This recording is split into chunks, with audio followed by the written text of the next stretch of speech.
यह कहानी उत्तर प्रदेश के एक पुराने वीरान गांव की है, जहां आज भी लोग सूरज ढलने के बाद घर की चौखट पार करने से कतराते हैं।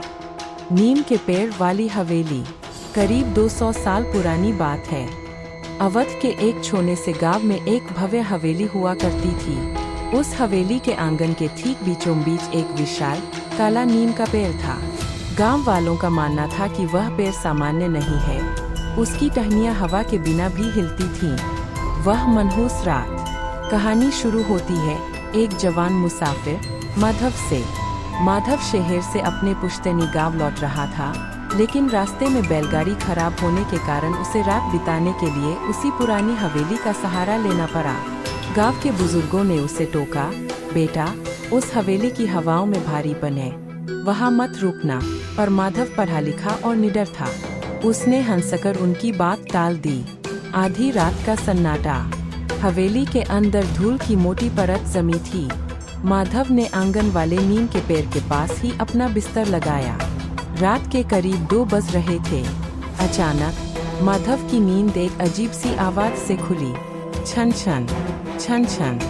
वह पायल की आवाज थी, पहले धीमी फिर तेज। माधव ने चारों तरफ देखा, पर वहां कोई नहीं था। उसे लगा शायद हवा का शोर है, लेकिन तभी उसे महसूस हुआ कि नीम के पेड़ की परछाई जमीन पर हिल रही है, जबकि चांद बिल्कुल स्थिर था। परछाई का खेल।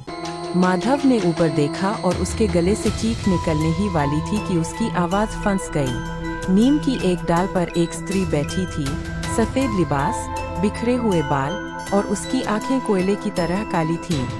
वह स्त्री नीचे नहीं देख रही थी, बल्कि अपनी गर्दन को 180 डिग्री घुमाकर पीछे की ओर देख रही थी। क्या तुम्हें मेरी पायल मिल गई? उसकी आवाज ऐसी थी जैसे सूखे पत्तों के ऊपर कोई चल रहा हो।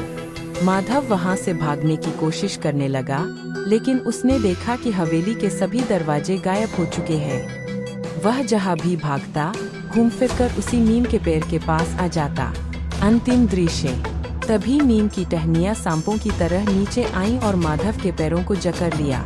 उसने देखा कि हवेली की दीवारों से कई और धुंधली आकृतियां निकल रही थीं। वे सब उस स्त्री के पास जाकर झुक रहे थे। वह स्त्री माधव के बिल्कुल करीब आई। उसका चेहरा अब मिट्टी जैसा धूसर था। उसने माधव के कान में फुसफुसाया,